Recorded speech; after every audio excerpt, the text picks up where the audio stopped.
Olá pessoal, estou de volta para mais um vídeo do canal Em Busca do Eu, uma jornada interior. Eu me chamo Maressa e nesse vídeo vou falar um pouquinho sobre os ensinamentos do livro O Segredo da Flor de Ouro. Esse livro foi escrito por Richard Hillman e Carl Jung. Bom, pessoal, o que eu fiz aqui foi um desenho no quadro negro para trazer de uma forma mais palpável e menos metafísica os conceitos que o livro traz, mas não se apeguem ao desenho, à forma, porque essas formas elas podem mudar, depois vocês vão ver. Então, aqui o que que eu fiz? Eu separei as duas esferas anímicas, que segundo o livro fala que ao nascer, ao reencarnar, essas duas esferas anímicas são separadas no ser humano. Uma é denominada ânimos, que é esse ponto azul, traduzido em chinês Hun, ou como Jung achou melhor denominar logos. Até porque o Jung ele usa essa palavra ânimos para um outro conceito que depois, talvez em algum vídeo, eu venha a explicar. Bom, e a outra esfera anímica é a ânima, ou em chinês o pu. Essas duas esferas anímicas, elas têm as suas correspondências no nível superior, digamos assim.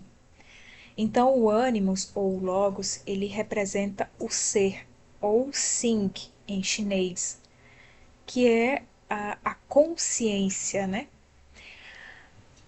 A ânima, no seu nível superior, é a vida, ou Ming em chinês.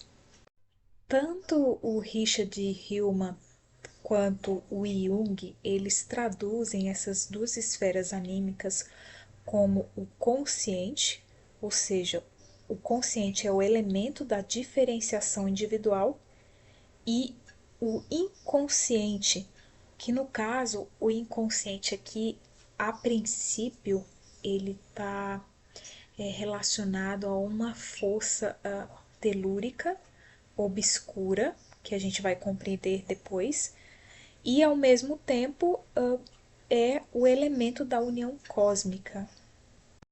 Então, conforme o desenho é apresentado, o ponto azul seria a consciência e o ponto laranja seria a ânima, seria duas forças que atuam conjuntamente dentro do ser humano, apesar de estarem separadas. Isso é, o corpo ele é animado pela participação conjunta dessas duas estruturas anímicas, que é o Hum, o Logos ou ânimos, e a ânima. Traduzido, seria o seguinte: um pertence ao princípio masculino, que seria o ânimos, o Hum, o Logos, o ser, Sing, e o outro, a outra esfera, ou outra estrutura, seria a ânima, o Pu, o Ming, a vida, princípio Yin. A ânima, ela é particularmente ligada aos processos corporais, ou seja, por ocasião da morte, ela mergulha na terra e se decompõe. O livro fala que ela é, vamos dizer assim, ela mora, entre aspas, no abdômen, ela é obscura, ela é presa à terra, ela é, o conceito que representaria ela seria alma sombra, é um fator animal, ou seja, provavelmente instintivo, e ela, quando ela morre, ou seja, quando o ser humano morre, essa estrutura anímica ela mergulha na terra e desaparece. Já o ânimos, ou Hum, ou Logos, como o Jung chamou, ele seria então a luz da consciência, ou seja, a razão do homem provindo originalmente do Logos, que é o ser, o Sing. Depois da morte, ele volta ao tal, por assim dizer, né? através de Shen. Shen é uma palavra chinesa que significa espírito, ou seja, o ânimos ou Hun, ele é o alto sopro da alma. O livro fala que ele é a alma superior que se eleva no ar após a morte. Ou seja, o Shen, que é uma espécie ou uma forma, né, para se dizer espírito.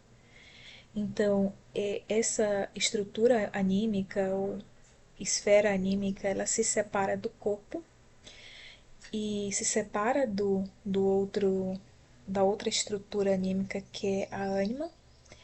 E então é essa estrutura anímica, que é o ânimos, ela se eleva no ar e depois de algum tempo ela se desvanece no espaço celeste, isto é, ela reflui para o reservatório geral da vida. Bom, o ânimos, ele mora nos olhos. Aqui, quando fala que mora nos olhos, não acredito que seja os olhos físicos, até porque eu acho que aqui é uma outra daqueles conceitos metafísicos. Eu acho que quando fala essa questão de morar nos olhos, eu tenho para mim que é morar entre o estado físico e o estado não físico, ou seja, o interior e o exterior. O ânimos ele é luminoso e ele é dotado de grande mobilidade. O sinal para o rum é exatamente nuvem. E ele, como já foi dito, o conceito dele seria alma-corpo e o fator ligado a ele seria o fator intelectual. Não podemos esquecer que tanto a ânima como o ânimos, ou seja, o rum e o pu, eles possuem, vamos dizer assim, um termo mais geral ainda, ou seja, mais abstrato, que seria talvez o nível superior, que é o ser Sing.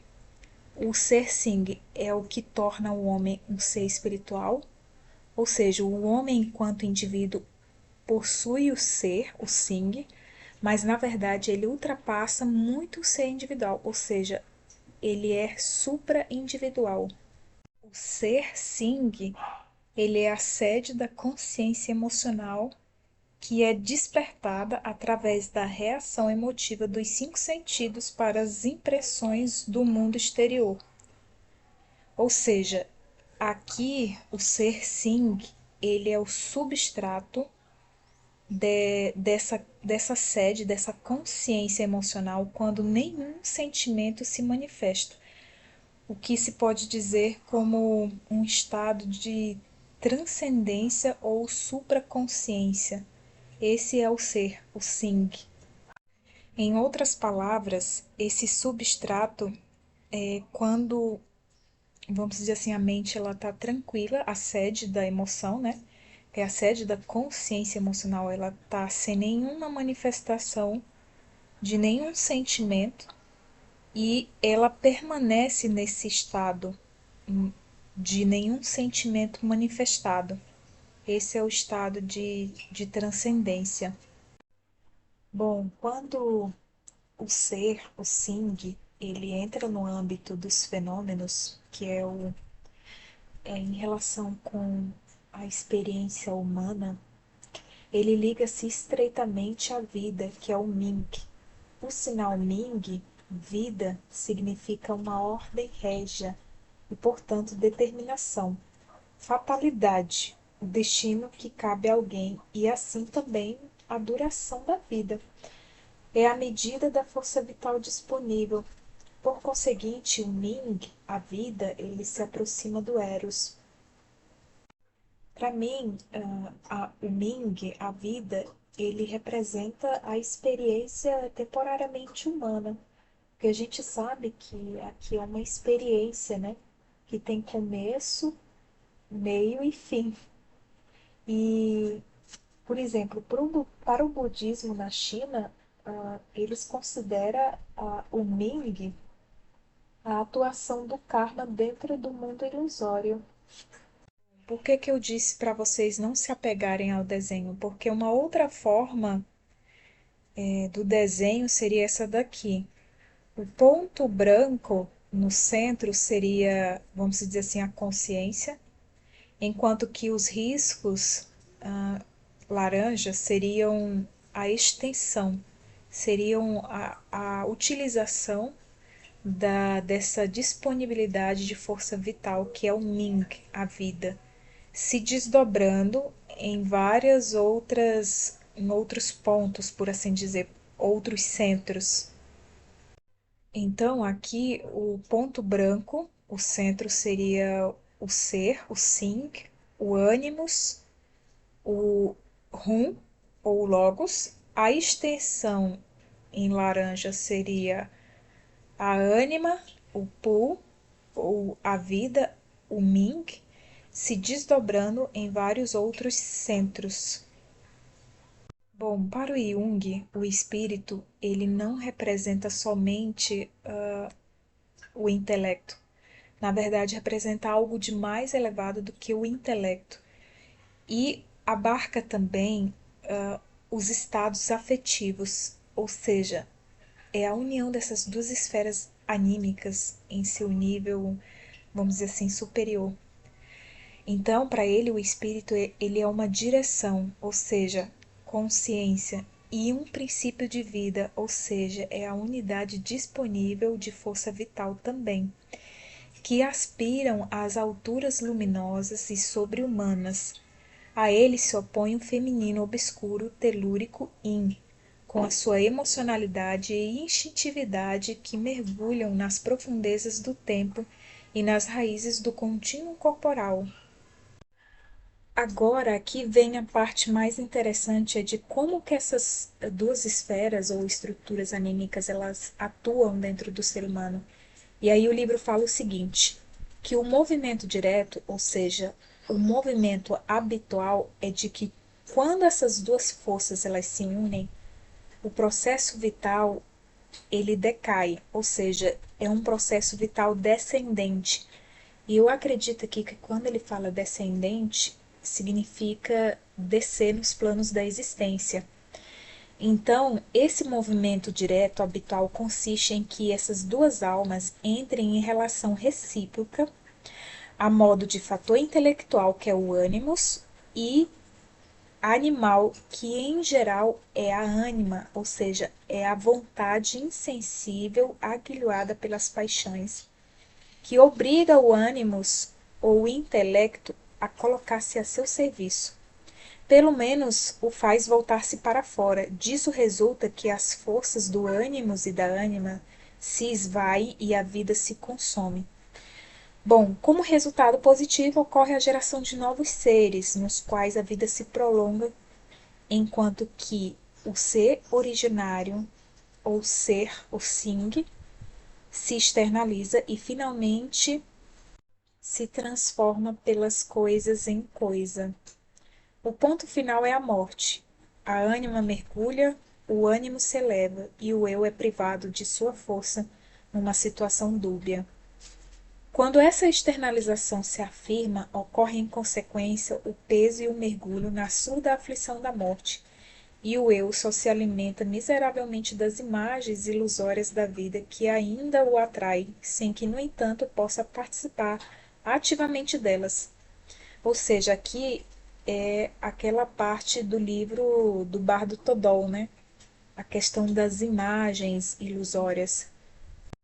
Aqui o elemento pessoal se retrai até completar-se a involução, correspondente à externalização. O ser torna-se um fantasma impotente e seu destino chega ao fim, por lhe faltarem as forças da vida, né? Que seria a força vital, a alma, que não se uniu ao espírito, ou seja, lhe faltou a unidade de medida vital, né? Que no caso é o Ming, a vida, porque a ânima consumiu toda a energia, toda a força. E é então que ele colhe os frutos de suas boas ou más ações nos céus ou infernos, os quais não se situam fora dele, sendo, na verdade, estados puramente interiores.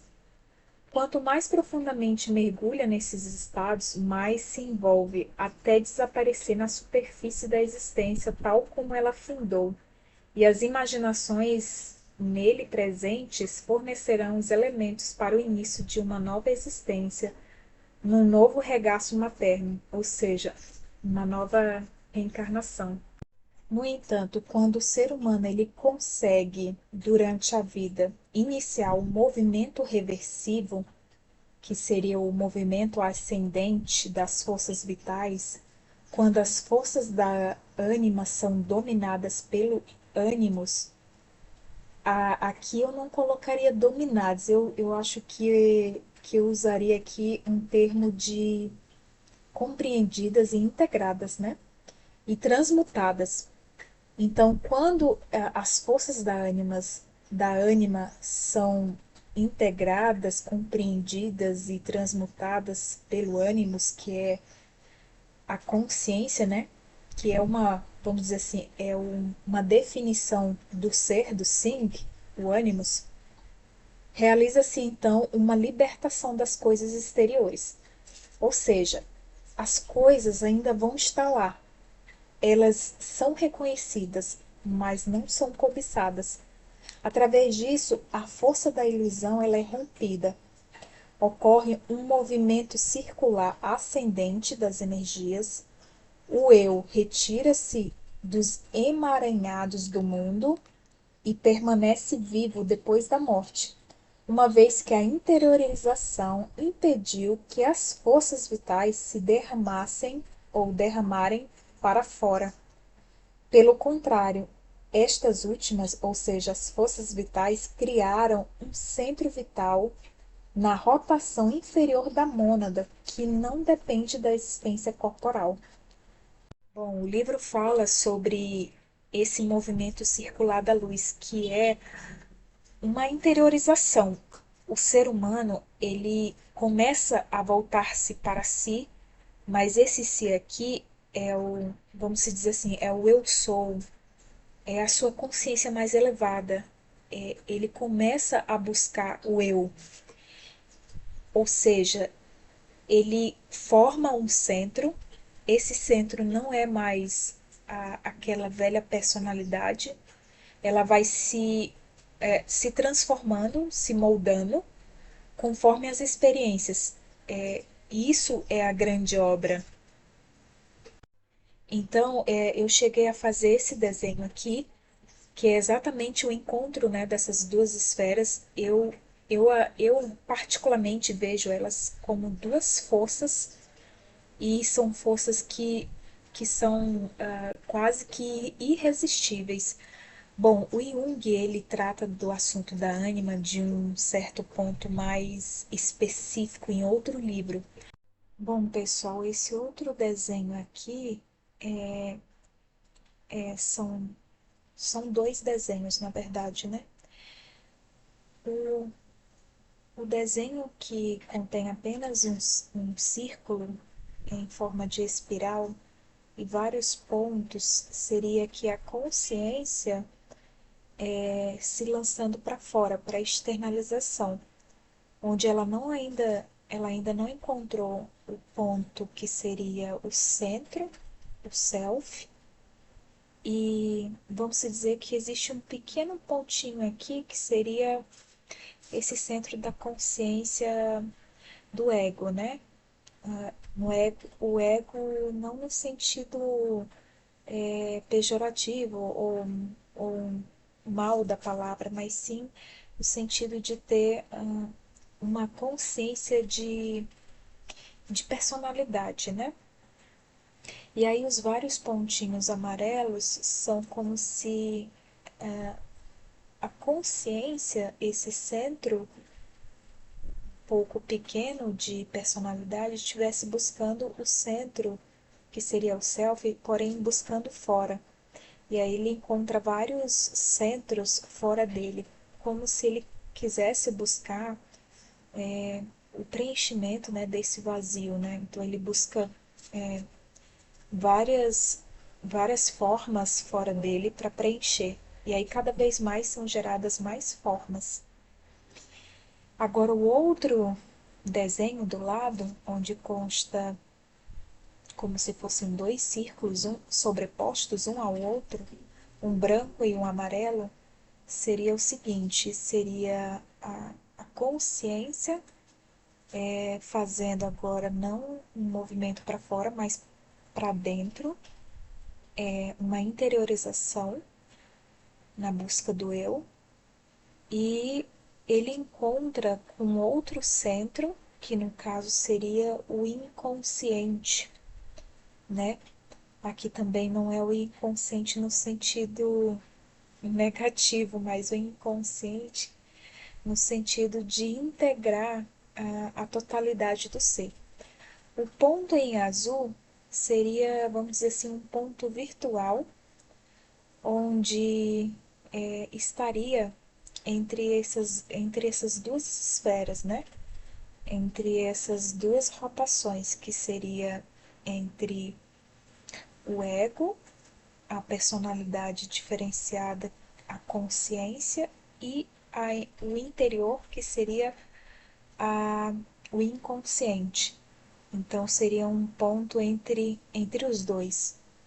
Então seria como uma espécie de Mercúrio, em que ele transita, o Mercúrio da mitologia, em que ele transita por dois mundos, entre dois mundos.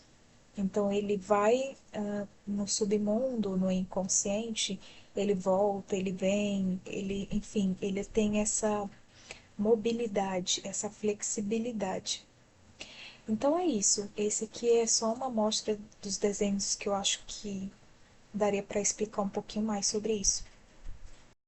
Eu particularmente vejo a Anima como uma grande força em que, de certa forma, bastante inconsciente, em que ela busca um sentido do eu, do eu interior, só que esse sentido ele é derivado de coisas externas.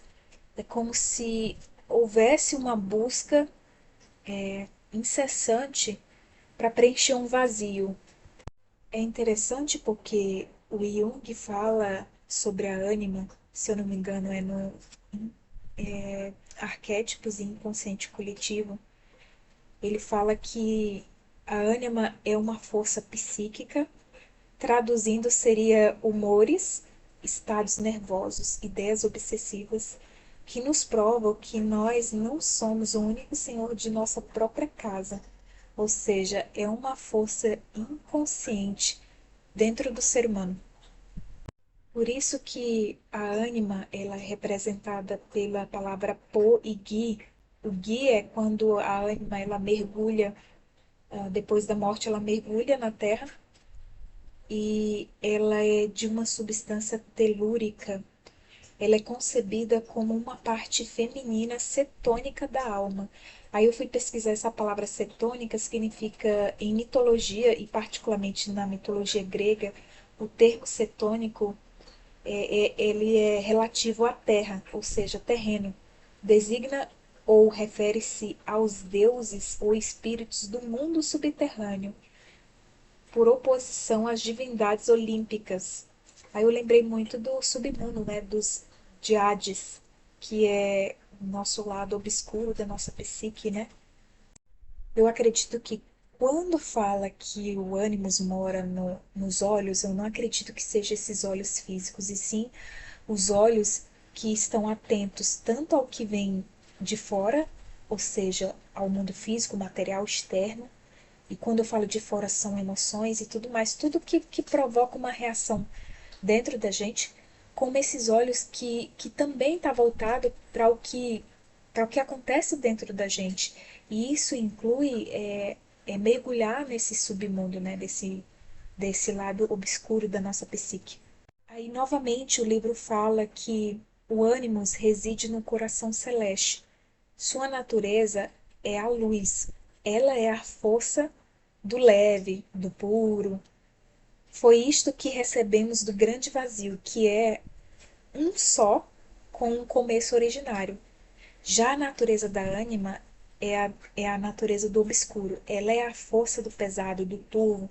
Ela está presa ao coração corpóreo e carnal. O ânimos ama a vida e a ânima procura a morte.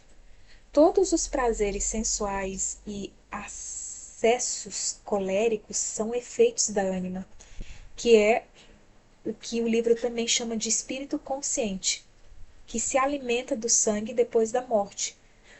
Durante a vida, ele sofre uma grande necessidade. O obscuro, ele volta ao obscuro e as coisas se atraem segundo a sua espécie.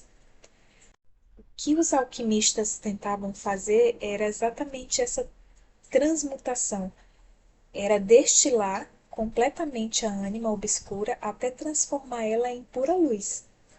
Bom, e para terminar o vídeo, o livro ele utiliza uma outra terminologia, que é o espírito originário. Bom, o espírito originário significa o ser, o Sing, e a vida, o Ming, unidos. Aí está a força originária, e é justamente o grande sentido, o tal. Aquilo que é por si mesmo denominamos sentido, o tal. O sentido, ele não tem forma, não tem nome. Ele é o ser único, o ser uno, o espírito originário e único. Ser e vida não podem ser vistos, estão contidos na luz do céu. A luz do céu não pode ser vista, está contida nos dois olhos. No confucionismo, a palavra tal, ela significa sentido de mundo interior, igual a caminho certo, ou seja, por um lado, esse é o caminho do céu, que é o caminho da consciência do homem, ele buscar dentro dessa interiorização a compreensão de si mesmo, dos seus conteúdos inconscientes, e, por outro lado, é o caminho do homem no sentido dele transmutar essas forças, né? Porque quando aquilo que é sombrio, meio obscuro, quando ele se torna luz, ele deixa de exercer um certo domínio inconsciente sobre nós.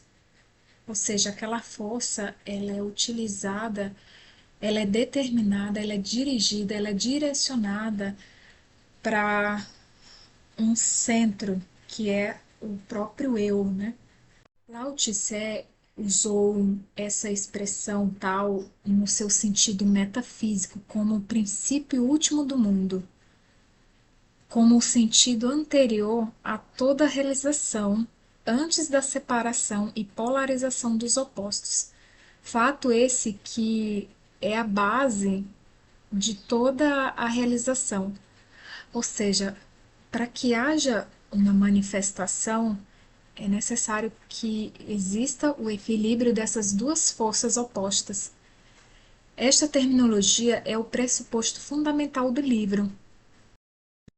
Em última análise, é exatamente a união dos opostos, desses dois opostos, que é considerado o grande uno, o plano do grande polo, que contém em si a verdadeira força, o prana, a semente, o espírito, o ânimos e a ânima. Quando os pensamentos se tranquilizam plenamente, de modo a ver-se o coração celeste, a inteligência espiritual por si mesma atinge a origem. Quando fala coração celeste, é o fato de quando conseguimos tranquilizar nossos pensamentos plenamente, a fim de que possamos ver o coração celeste é justamente encontrar o sentido, o tal, ou seja, o sentido do mundo, o sentido da existência humana. Quando se é capaz de uma completa tranquilidade, o coração celeste, o sentido, se manifesta por si mesmo. Pessoal, em que pese a ânima ela ser obscura, ela ser presa à terra e estar ligada intimamente às emoções, os afetos e ter paixões instintivas e tudo mais, ou seja, ser o fator animal, ser a alma sombra, na verdade, a ânima ela esconde um grande segredo, um grande tesouro, que isso vai ser assunto para os próximos vídeos e mais vídeos e mais vídeos.